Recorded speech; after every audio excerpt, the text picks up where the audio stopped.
Très chers téléspectateurs de Congo Essengo officiel plus télévision, nous sommes très heureux de vous retrouver une fois encore sur ces plateaux pour partager avec vous sur ces sujets qui alimentent l'actualité dans la ville de Kinshasa depuis un certain temps, pourquoi pas partout en République démocratique du Congo. Les sujets plutôt concernent pratiquement toutes les couches sociales. Pourquoi ? Parce que c'est une question qui concerne directement la société. De quoi s'agit-il? Nous allons parler de la baisse des produits, des premières consommations, des grandes consommations, ou encore les produits surgelés. Depuis la semaine passée, les gouvernements et les opérateurs économiques se sont convenus pour baisser les prix des produits surgelés. Une semaine après, quel est le constat que nous faisons dans nos différents marchés de la ville de Kinshasa? Les constats restent à désirer. Pourquoi les constats restent à désirer? Parce que les opérateurs économiques ont fait fi à l'appel du gouvernement et ils ont fait semblant d'accepter devant les ministres, mais en réalité, sur le terrain, ce n'est pas ça le cas. Ma beauté, mais finalement, qu'est-ce qui se passe? Alors, qu'est-ce qui se passe réellement? Le gouvernement, après que les ministres de l'économie aient effectué un déplacement que j'appellerais moi de curiosité à la source vers la Namibie, le gouvernement, à travers les ministres de l'économie, a constaté que les prix d'achat en Namibie par rapport au prix de vente ici sur terrain à Kinshasa ne correspondait pas. Il y avait des marges qui débordaient, il y avait des bénéfices qui allaient au-delà même de la norme. C'est qu'il fallait remettre de l'ordre dans ce secteur. Et voilà, c'est de là que partit les bras de fer entre les gouvernements d'un côté et les opérateurs de l'autre. Mais ce qui me fait très mal personnellement, c'est quand je constate que dans ces combats, le gouvernement semble partir déjà en position de faiblesse. Pourquoi? La réponse est très simple. Parce que le gouvernement congolais n'a pas ses chambres froides à lui. Le gouvernement congolais n'a pas de dépôts, d'entrepôts pour garder tous ces produits surgelés. Ce sont des privés qui font ces commerces. Et par conséquent, avec tous les désordres qui a régné dans le secteur économique, ils se sont permis de faire tout ce qu'ils voulaient. Ils ont imposé leur prix. Bandeko, Nkolomosusu to se retrouver kaka na ba débat oyo ya besi ya biloko ekita. Kutali na bato oyo bazwa occasion ya kokende Namibie. Kaka na ba période ya ko discuter oyo biloko esengeli ekita, biloko esengeli ekita. Bandeko bato na bakomi na Namibie. Poyebi ke ba côté kuna tourisme eza quand même bien organisé par rapport na biso. Kuna penza budget na makambetali tourisme eza vraiment gonflé na chaque année. Ozomona ke tourisme ezokoti c'est la bamboka wana ba milliards de dollars au moment où et pas na biso tourisme ekoti sakata 1 million de dollars te. Bande kona tango bakomi na Namibie babandi ko baluka bomoni kaka kinois ou encore congolais. Tout congolais qui se respecte so bakomi na mboka mopaye loko liboso akolinga ayeba côté ambiance ezalaka. Ba vivaka ndenge nini, mode de vie ezana, mode de vie na bango ezana ndenge nini. Kokoma bakomi bake na ba hôtel batiki ba biloko na bango. Bon, normalement la logique veut que après avoir parcouru 2 heures 3 heures na likolo na avion bokiti fatigué na ba stress nyon surtout sengeli bo se détendre moi muke bolia banini. Ba lobi to kende koluka place to kolia. Babaluki bake place moko boye, c'était vraiment un lieu très fréquenté par beaucoup de touristes. Bakomi tant bakomi bamoni biloko akolia ebele ba format nyo surtout. Balobi balobaka ke Thompson utaka Namibie. Toluka na non Thompson na Namibie. Ceux qui ba Namibien baliaka Thompson na ndenge nini. Po biso kuna toyebi ba 10 plus, 14 plus, ba 16 plus, ba 20 plus. Na ebite ceux qui ba misusu za ba combien de plus.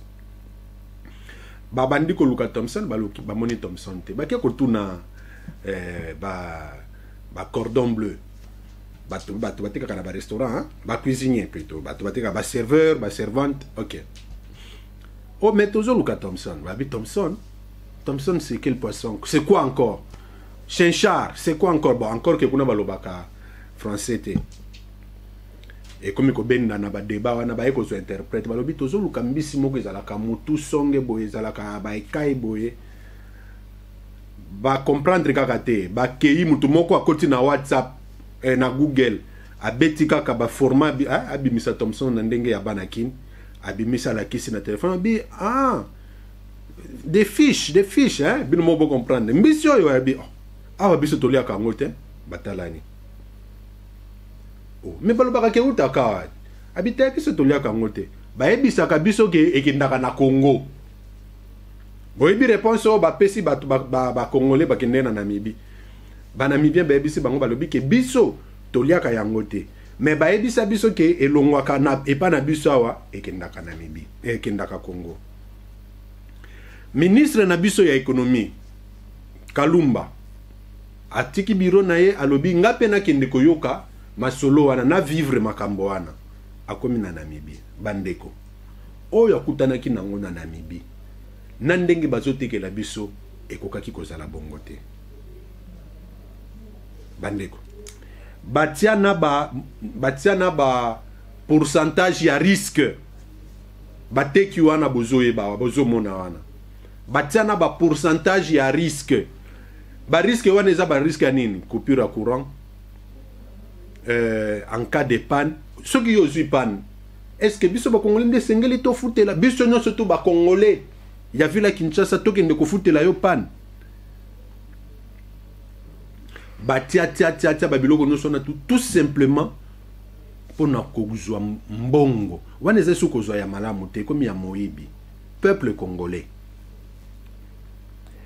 makambo ya kolia kota la République démocratique du Congo un pays béni par Dieu kota la lolenge ba congolais bazali kolia ekokani te contraste wana ezesengo te bandeko soki bolingi bomona ke nzala eza na Congo bokinde na bafeti esalaka nga pasi na élection ya 2006 image oyo etikalanga na mutu ti lelo na 2006 après élection mission ya observation ya Union européenne babengi presse na cercle Elaïs balobi tozo sala restitution ya observation ndenge biso to salaki ndenge to observaki ba élection représentant ya Union européenne ya tangwana na chargé ya mission ya Union européenne bayaki ko sala observation na bango basali restitution biso ba journaliste pe to poser ba question makambo surtout esali nini esili na invitation batindelaki biso balobi après question et réponse tozali na étape ya suka oyo ba journaliste congolais balingaka oyo bakino balingaka cocktail teko koma na cocktail bandeko toza na cercle Elaïs na mindele na ba communauté ya Sadek bazalaka communauté ya Grand Lac ezalaka na biso nyonso tout tozalaka tango kaka biloko akolia ekoti na salle po bato babanda kolia mais tomona ngai na mona bato bazowelela biloko j'ai vu des Congolais des parents responsables azui biloko na mafuta atie na poche ya pantalon s'il vous plaît bon ezo sala pasi soni mais que voulez-vous muto ati ndenga zo sala ndengo wana ce n'est pas pour rien azali na nzala moko ya baninga ba journaliste na kulinga ko welela biloko sani mobimba pla wana mobimba plateau plutôt et sopanela ye na nzoto biloko bilambala taki baby mindele tozalaki pembe mindele bazalaki pembe nwana et ça la bango bien te bien mais qu'est-ce qui ne va pas il y en a plein papa moko ya Congolais azalaki alobi bana bozala na lombangu te babomaki ndengombe eza na sima kuna na ngulu masanga kutu boloba te Tant balobi ndengwana nde oyo komona ba esprit ya bato esali nini ekiti bato bakomi kole biloko ebima totika yango tokenda. C'est là où j'avais compris que Nzaleza makasi na Congo. Nzaleza makasi na Congo, ce n'est pas parce que nous sommes un pays désertique, encore que les pays désertiques vivent mieux qu'ici chez nous. Nous sommes un pays qui souffre de la malnutrition parce que batu oyo basimbi économie en mboka balingi ezala lolenge wana pour que bango ba jouir. Quand Mobutu fouillait son Zaïre et qu'il laissait les Zaïre devenus RDC après la prise de pouvoir par Laurent Désiré Kabila, les cartons de Thomson ne coûtaient pas $80, $90. Non. Rama Thomson, au économique côté Kamalelo, $30, $40. Ça se vendait à $10, 8, 9, $10. Mais les loyo pona osomba Thomson, ça te coûte les yeux de la tête. Ceux qui ont na lopango, zala locataire na ba cour commune. Po oye balole niveau ya pasi eza na Congo. Ba mona yo kaka yo oliaka Thomson, oliaka Soso, oliaka Ngombe. Ça va te créer des problèmes. On a fait de la nourriture un luxe pour beaucoup de Congolais, la majorité des Congolais. Biloko oyo na bamboka bapaya bazali ko boaka. Ndeko moko aux États-Unis to vendre na to zolia. Alobi chez les Américains ce n'est pas comme ça. Un Américain po aye ba ki allié et sengeli alia atiki babwaki na poubelle. Mais ici chez nous tu ne peux pas laisser à manger parce que ça te coûte cher. Okiotika biloko ko liete. Batu oyo ba investissa na kolia na Congo oyo bango baza kodondwa na sima ba politiciens za bango. Mais tango komi makambo ko solola tala ndenge bakangi gouvernement kati. Gouvernement, moi aussi j'ai regretté. J'ai vraiment regretté la manœuvre du gouvernement. Tango bino bozu likanisi ya kozwa biloko na ko kitisa ba pri na yango. Et sengela qui beau travailler nanu en coulisses. Beau travailler en coulisses. Tangu bozui ba disposition et sengela ki. De boye ko sala. Tangu boza ko sala annonce na ba minute zali kolanda bato ba sentir ango pe na ba wenze. Mais non, le gouvernement est allé vite en besogne. On annonce déjà que dans les jours à venir, les produits surgelés seront revus à la baisse. Mal parti. Et ça, le bopesi adversaire en face na mino bopesi bango bagan. Et c'est ngeli to bundat. Bato basi ba mesana ki na ba moduana ya koyiba ba congolais. Excusez-moi les termes. Parce que kolande la logique et outi na mibiti c'est tu voles pur et simple. Bazako nyoko la peuple congolais. Ngana lo bake loko yo. À cause de la distraction des Congolais, tout le monde se permet tout le monde se permet de se moquer des Congolais. Ba politicien bazo sakana ba Congolais, ba opérateur économique bazo sakana ba Congolais. Malheureusement, ceux qui dominent dans les secteurs économiques ici chez nous aujourd'hui, sur 100%, la majorité est constituée des étrangers. Ba Indiens, ba Libanais, ba Chinois, ba Indo-Pakistanais, bangonde ba simbi économie en boko yo. Boko bundisa na mutu aza na position force lolenge on ndenge. En amont, qu'est-ce que le gouvernement pouvait faire? Toyoka ba masolo ya ba bateau de pêche. Toyoka ngai na yoka. Batu ya UDPS ba ebisanga ke balobi ke Patrick Kobanga te dans les jours à venir okobanda kolia 3 fois par jour. Ba betelanga li solo ana. Toyoka ke 3 bateaux de pêche ou bien 4 bateaux de pêche ezoya. En tout cas, avoir les bateaux de pêche, c'était d'abord une solution. C'était le début de la solution. Parce que avoir le bateau de pêche, ça un pas.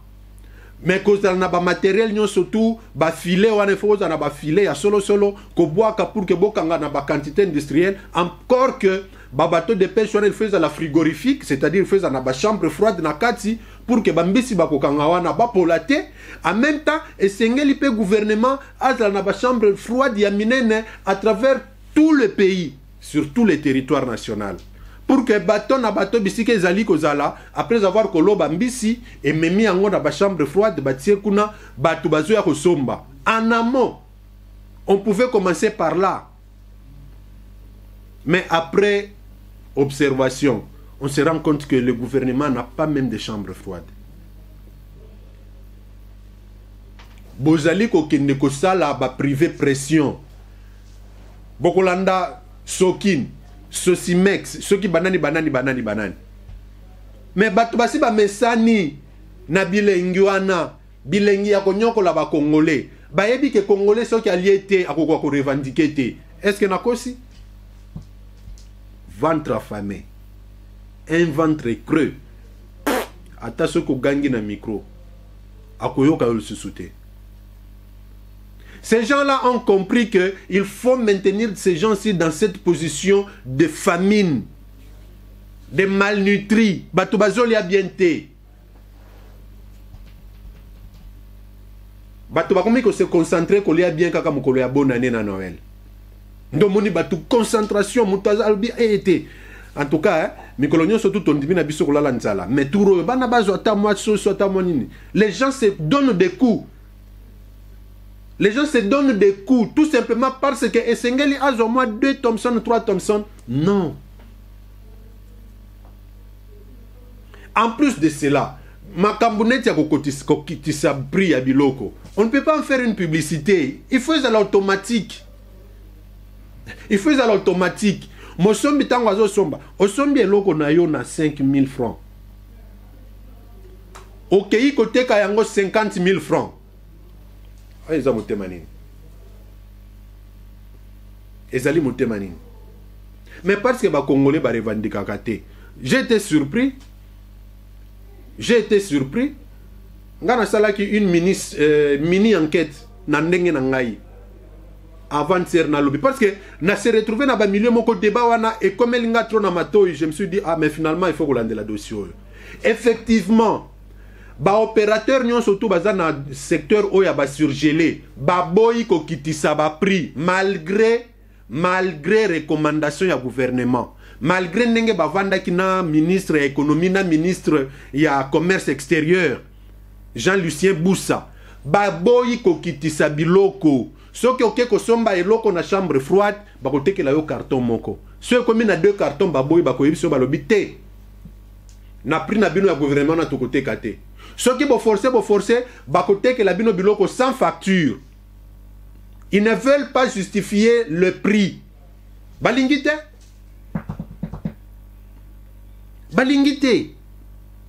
Donc, au moment où les lois dans le conseil des ministres, n'a évité ceux qui ministre y a économie Kalumbaza déjà n'a pas information mais c'est une enquête, une mini enquête menée.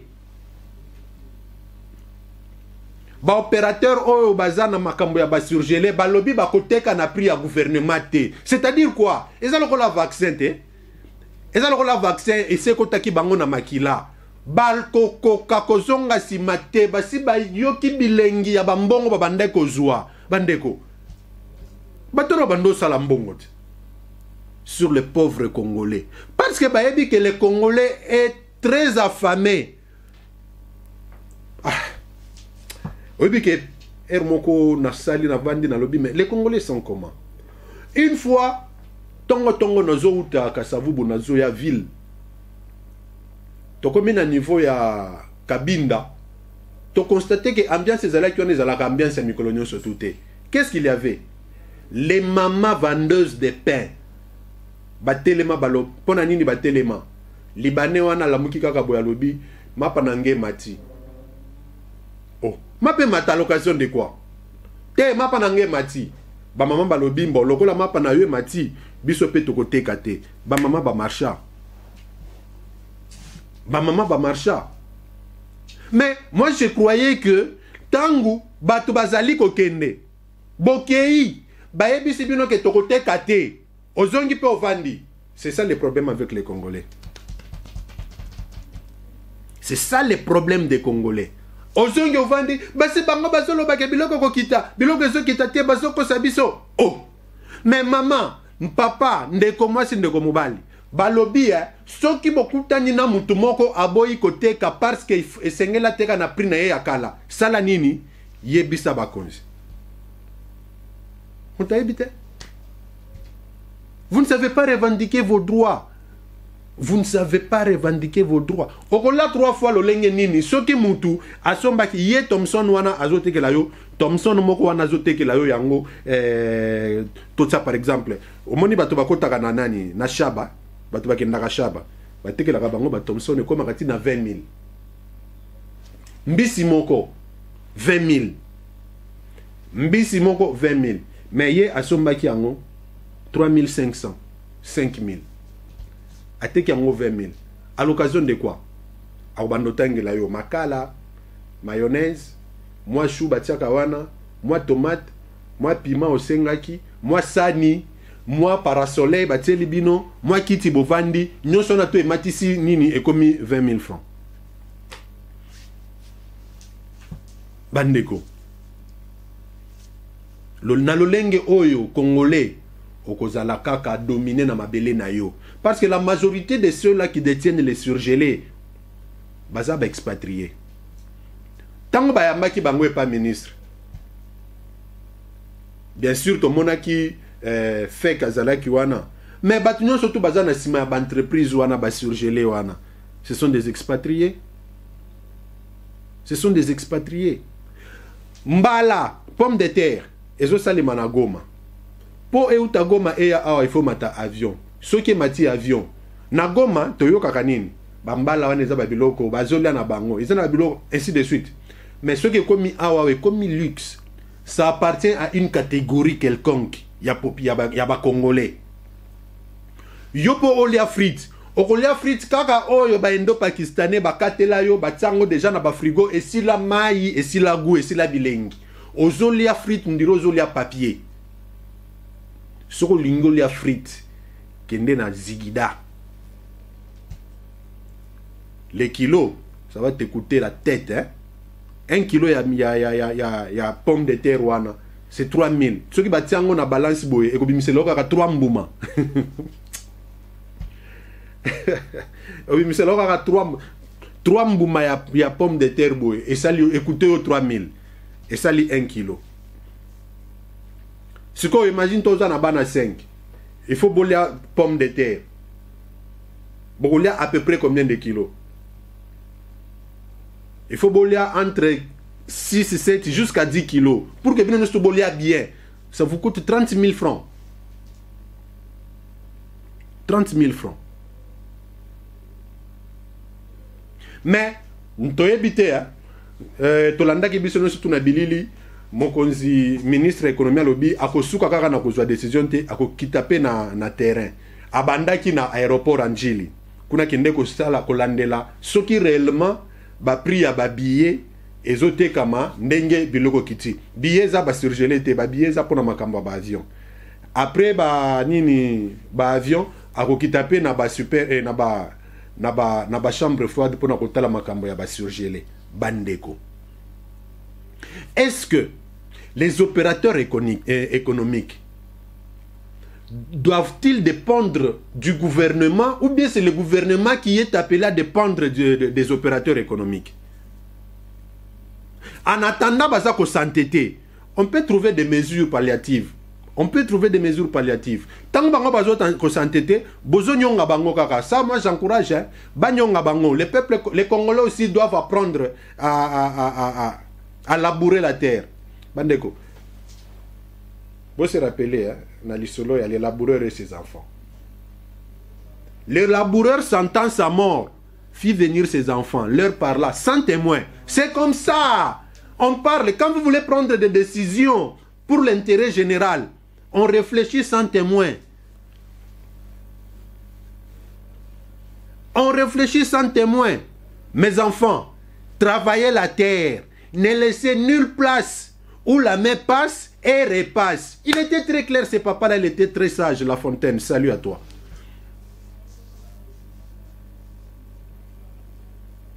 Le papa a compris que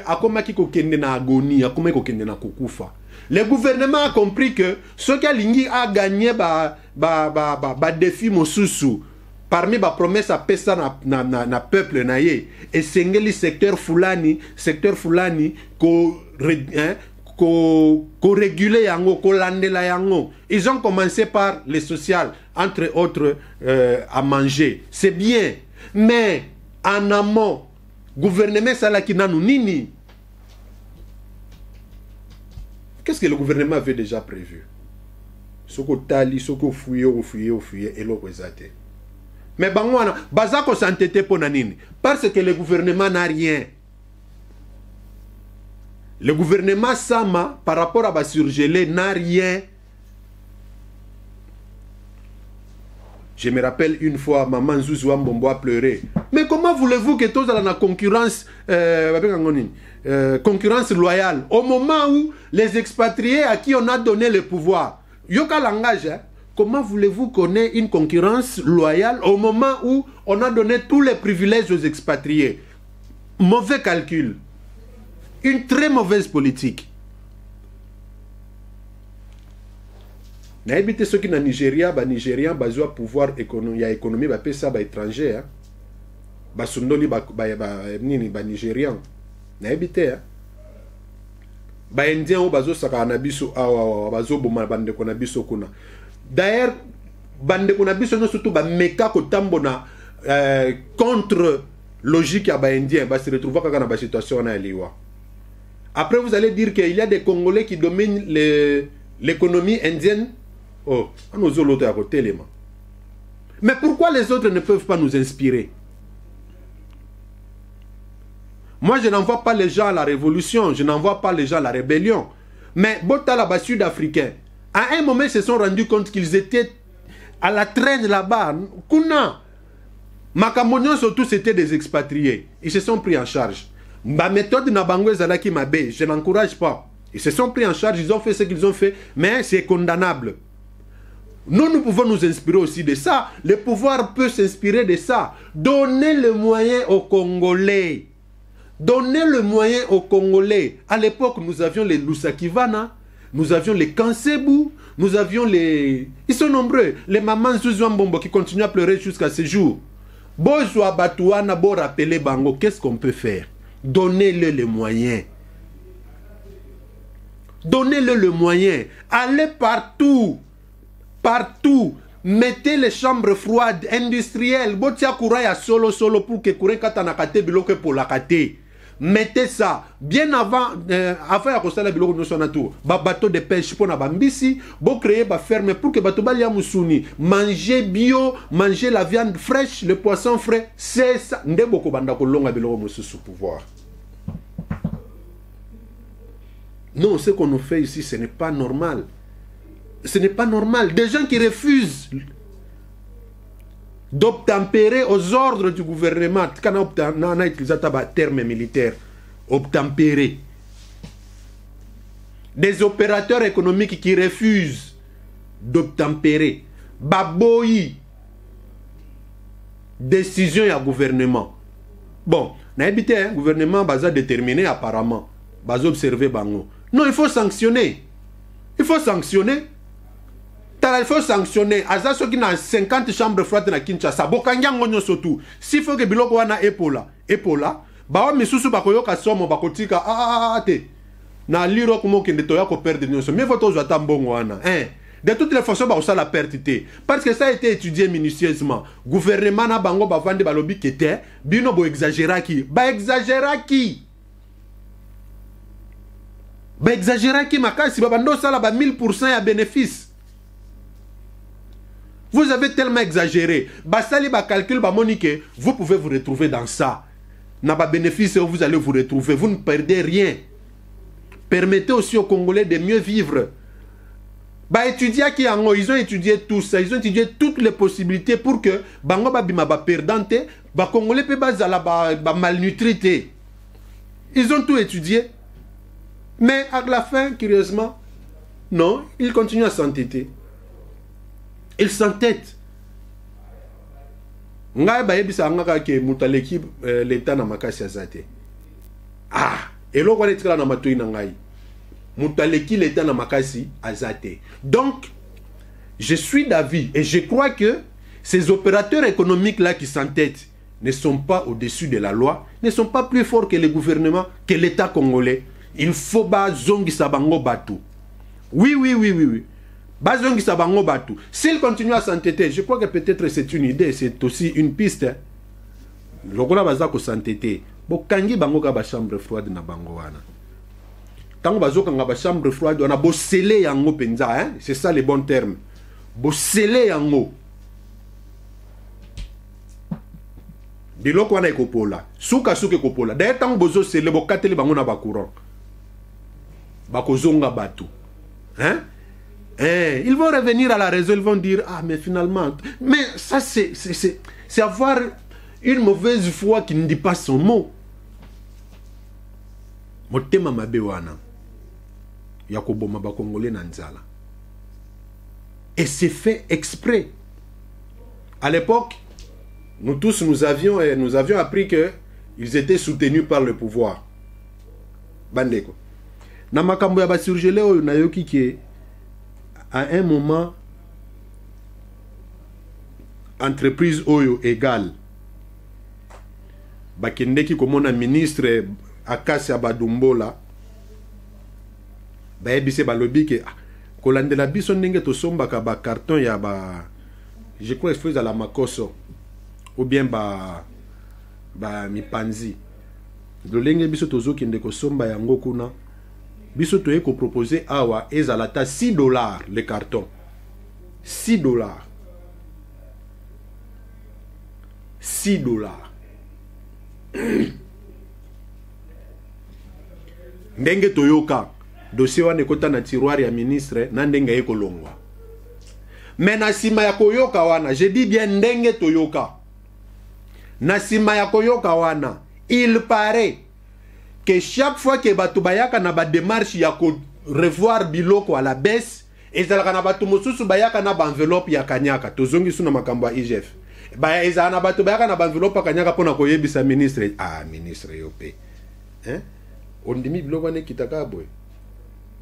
Mais yo ibakate ke secteur na yo oyo ezalaka suka na kop. Oyebite ke nengo zawa na soki ozana misu mulai. Na un mois kaka na mutu ya ministère oyo ok osala ba millions de dollars babandi nanu ko tobola babandi ko kotise ba virus na mutu ministre ba virus e koti tellement ebele na mutu atali démarche ya $6 le carton atali ba enveloppe batikele na mupanzi ministre abosani ba congolais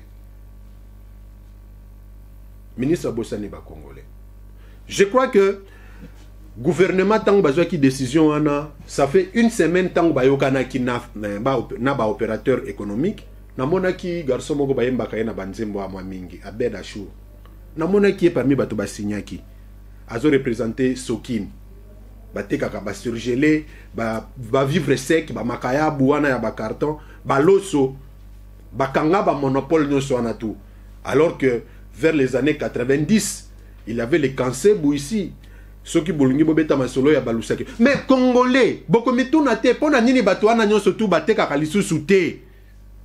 Et comment bato mosusu ba paya nde baza koteka ba paya ba comité na détail alors que selon ba règlement selon ba comment ça s'appelle encore?